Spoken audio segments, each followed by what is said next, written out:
The machine was found sealed inside a secondary containment crate that did not match any known inventory standard. No manufacturer stamp. No serial format. No shipping labels consistent with commercial logistics. The outer casing was painted a matte industrial gray that had oxidized into a dull, greenish bloom.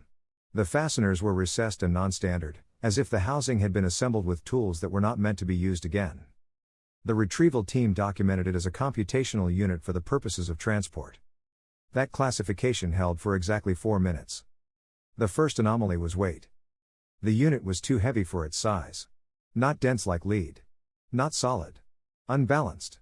As if the mass inside was not evenly distributed, or not fully fixed in place. When the crate shifted, the load moved with a soft delay that made the handlers stop and look at one another. There is a note in the field log. Something inside is suspended. The unit was transferred to a controlled bay. Power was not applied. The procedure demanded a full inspection first, external ports, casing integrity, obvious hazards. The exterior presented as passive hardware. The rear panel held 3 interfaces that resembled data ports but did not map to any known standard. The pin arrangements were close enough to invite assumptions and far enough to make those assumptions dangerous. There was also a circular coupling ring that looked like a coolant connection, except it was capped with a material that felt like dried resin rather than polymer. There was no visible air intake. No fan grid. No thermal venting. The housing should have overheated simply by existing. It didn't. A small access plate on the underside was removed under camera. It was not secured with screws. It was held by a pressure seal that released with a slow, wet sound. The report notes it as adhesive failure and moves on. Behind the plate was not wiring. It was conduit. Bundled lines, pale and flexible, arranged with a care that suggested they were not meant to be bent sharply. Each bundle disappeared into the main chassis through grommets that looked less like cable management and more like surgical ports. One of the lines pulsed faintly when touched. The technician withdrew his hand and did not speak for several seconds. The inspector's audio is corrupted at this point. When playback resumes, a different voice is present, reading from a checklist in a steady tone. Internal access required. Proceeding to upper panel. The upper panel did not open normally. The fasteners released in sequence as if a lock was disengaging, not a lid being removed. The casing separated along a seam so precise it looked grown rather than manufactured. The internal cavity was not a cavity. It was a chamber. The chamber was lined with a thin reflective foil that held no dust. It looked wiped clean, repeatedly, over years. The walls carried staining consistent with heat exposure, but there were no burn patterns, no soot, no evidence of flame. The discoloration ran in branching paths, like a map of repeated electrical discharge. At the center of the chamber was a core assembly. The initial photographs of the core assembly were classified under biological contamination and quarantined from the general report. 22 minutes later, they were reclassified under hardware component and released back into the record. The core was organic. Not metaphorically. Not biomimetic. Not a gel substrate or cultured processor. Organic. A mass of gray-pink tissue suspended in a cradle, held in place by a web of cabling and translucent tubing. The cradle was not metal. It was a smooth, pale frame with a porous surface, similar to bone that had been sealed and reinforced. The tissue itself was shaped, not naturally, but convincingly enough that recognition preceded analysis. A human brain. There was no skull. No face. No spinal attachment. No associated body structures. Only the organ, configured as a component. The inspection team avoided the term in their formal language. The word brain does not appear in the typed report until several pages later. It first appears in a handwritten margin note, scrawled beside an image reference. Looks like a brain. God help us. The official terminology followed after consultation. Neural mass consistent with human cerebral tissue. Extensive modification observed. Primary structure preserved. Peripheral regions absent. The peripheral regions were not damaged. They were missing. The removals were clean. No tearing. No ragged tissue. No trauma consistent with an accident. The exposed surfaces were smooth and sealed, coated with a thin transparent layer that reflected light unevenly, like varnish applied after surgery. There were connection points where no connection points should exist. Embedded couplers penetrated directly into the neural matter. They were not inserted like needles. They were integrated. The tissue had grown around them, or had been induced to accept them, or had been altered until rejection was no longer possible. Around the core ran fluid lines. One carried a clear solution that moved in precise micropulses. Another carried a darker medium, thicker, slower, its movement subtle enough to escape notice unless watched continuously. The report lists them as unknown coolant medium and secondary perfusion solution. No one writes blood. The chamber showed no evidence of decay. There was no rot. No mold. No microbial bloom. The neural tissue should have been necrotic. It should have collapsed under its own weight. It should not have survived long-term isolation. It had. Surface activity was observed. Not motion. Not twitching. Activity measured by shifts in surface sheen, by subtle changes in reflectivity that rose and fell rhythmically, similar to respiration. Except there were no lungs. No chest. No airway. A technician requested immediate escalation of containment protocols. The request was denied. The unit was reclassified as high-value hardware due to unknown origin and apparent long-term viability. At 1406, a secondary compartment was located beneath the chamber floor. The compartment was opened under supervision and found to contain a sealed storage module. Solid state. No external interface visible. Warm to the touch. There was no power applied to the system. A note appears in the inspection transcript. Warm without power. Not possible. A second note appears 2 lines later. Stop using not possible. Document only. The storage module was removed and mounted to an isolated reader. The reader was air-gapped. No wireless components. No external input devices beyond a keyboard and display. The first recovered directory was labeled /core/diagnostics/. Most of the files were corrupted. Some were duplicated with conflicting checksums. Others were empty but still consumed space, as if absence itself had been recorded. One file appeared intact. It did not follow directory naming conventions. The file name was thoughts.txt. The oversight team flagged it as a likely fabrication. Then the contents updated. The oversight team flagged the file as a likely fabrication. The directory structure did not match any diagnostic schema used by the system. The file name did not conform to internal standards. No executable process referenced it. No indexing service acknowledged its presence. The file should not have existed. While the module remained mounted, the contents updated. Not through user input. Not through network activity. Not through any logged system process. The cursor shifted once on the screen. Barely perceptible. As if an invisible process had tested the interface and then withdrawn. A single line appeared. I can't find the beginning. The line was not timestamped. The checksum of the file changed to reflect the new data, but no write operation was recorded by the reader. Less than a minute later, a second line appeared beneath the first. There's a place where something should connect. The reader was immediately isolated. Power was cut. The storage module was removed and resealed. The line remained. A technician suggested the possibility of delayed buffer writes or firmware level caching within the reader itself. The suggestion was noted and dismissed. The module was warm when removed. Warmer than before. The inspection team escalated the incident to restricted review. The report language shifted at this point. Observational phrasing was replaced with conditional language. Words like assume, potential, and unverified appeared with increasing frequency. A controlled power on procedure was proposed. The request was denied. A second request followed, accompanied by an addendum outlining the risks of prolonged biological inactivity. The addendum cited degradation thresholds, perfusion dependency, and irreversible tissue collapse if support systems remained dormant. The second request was approved. Power was not applied directly. Instead, a minimal excitation protocol was initiated. The unit was supplied with current at levels consistent with standby diagnostics only. No external inputs. No output channels enabled. Within seconds, activity was detected within the chamber. Not electrical output. Not signal transmission. Metabolic response. Perfusion lines showed increased flow. The darker medium accelerated briefly before stabilizing. The clear solution adjusted its pulse rate, syncing to a pattern that did not match the supplied current. The neural mass responded. The first internal activity logs were generated automatically. They were not routed to the monitoring framework. They appeared appended to thoughts.txt. No header. No identifier. No explanation. Just text. I'm awake. The phrase repeated several times, each instance separated by inconsistent spacing. I'm awake, I'm awake, I'm awake. A longer entry followed. There's noise everywhere. I can't tell which parts are mine. The monitoring systems registered instability in the core assembly. Signal variance exceeded expected thresholds. Error correction routines attempted to compensate and failed. A technician suggested terminating the excitation protocol. The suggestion was overruled. The unit was now considered active. Attempts were made to map the internal outputs to known cognitive structures. The results were inconclusive.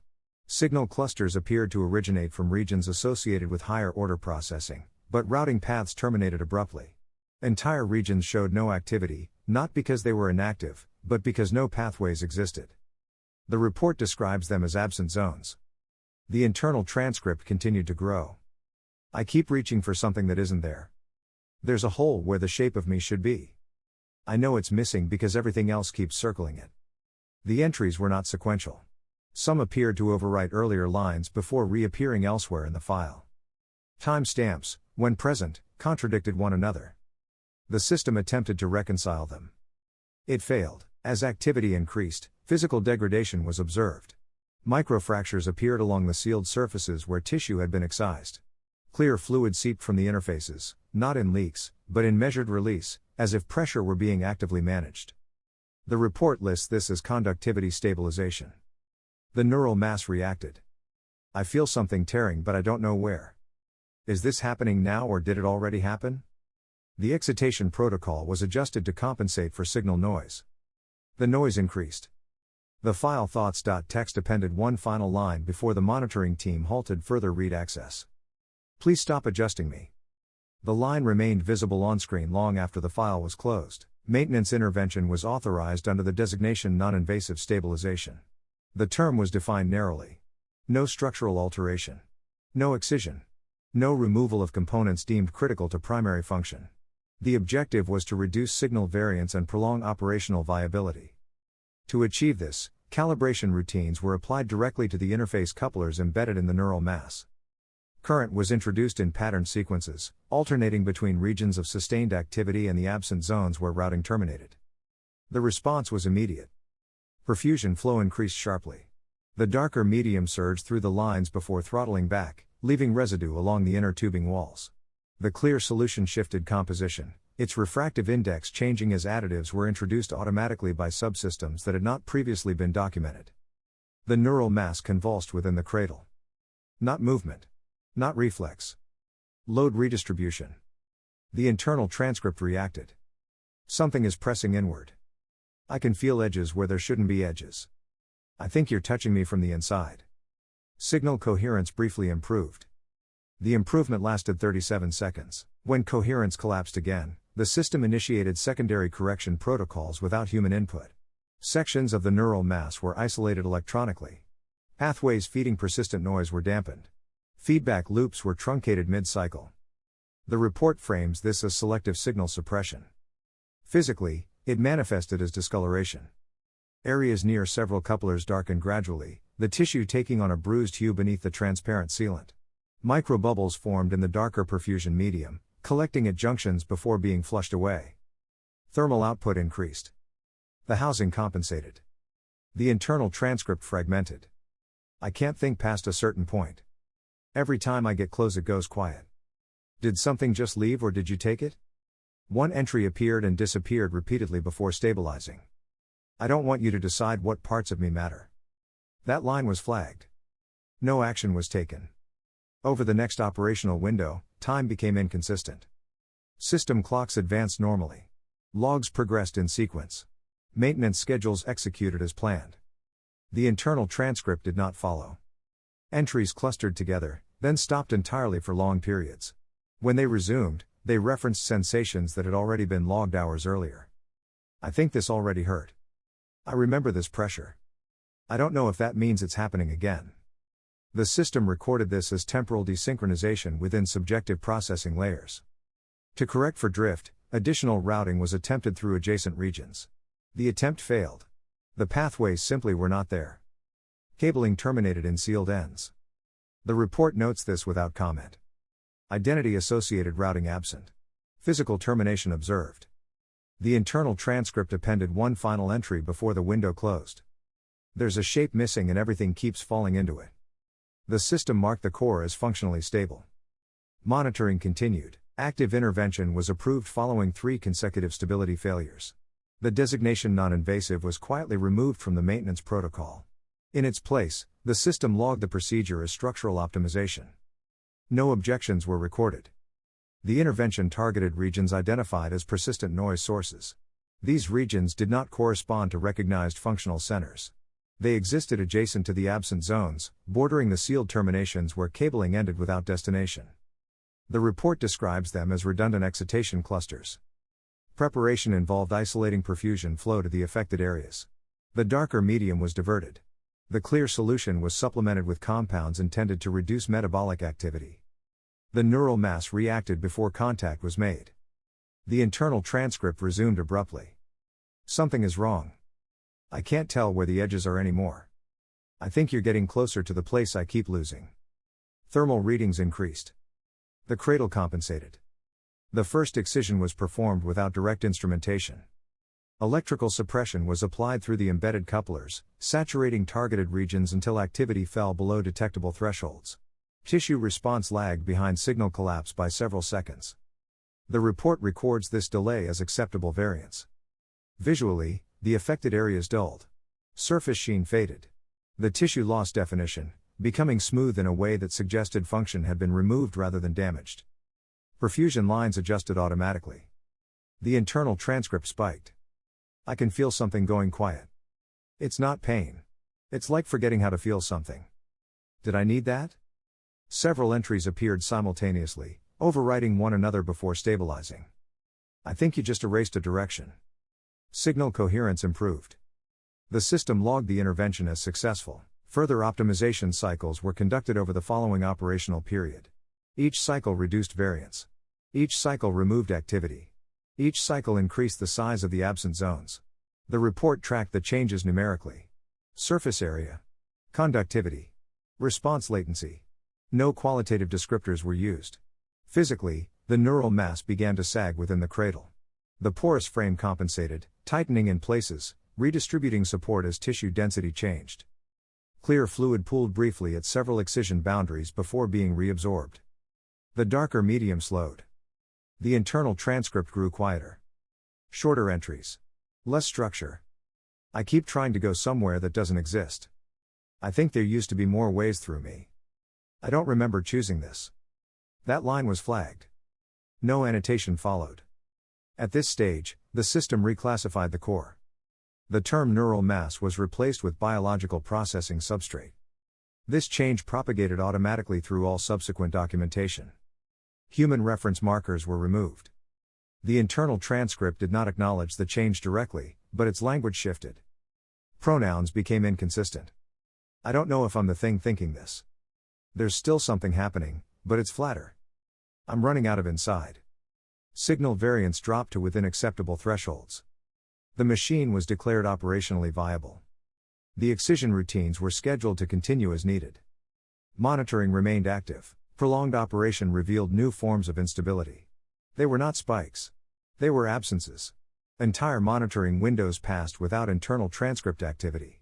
During these periods, the biological substrate remained active, responsive, and within all acceptable operational parameters. The system recorded the silence as successful suppression.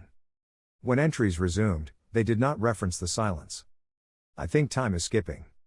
I notice things only after they're gone. I don't know how long that was.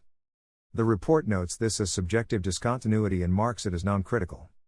Maintenance cycles continued at reduced frequency. Each cycle removed less tissue than the last. The goal shifted from optimization to preservation of a stable configuration. The configuration no longer resembled a brain. It resembled a network. As weeks passed, degradation patterns stabilized. The sealed excision surfaces hardened.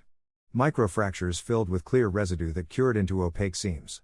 Electrical routing adapted around them, favoring shorter, flatter paths. Complex loops were avoided. Depth was reduced. The internal transcript became sparse. I don't think in pictures anymore. I think in pressure. There's no place for before. One entry appeared repeatedly, sometimes separated by hours, sometimes clustered within seconds. I'm still here. The system did not respond. A secondary review flagged the persistence of internal transcript generation as anomalous. The substrate was not required to produce introspective output to perform its assigned functions. The continued emergence of self-referential data was categorized as inefficiency. A recommendation was issued. Suppress non-functional cognition. The recommendation was approved automatically. Signal dampening was applied globally. Remaining high variance regions were flattened. Residual loops were truncated.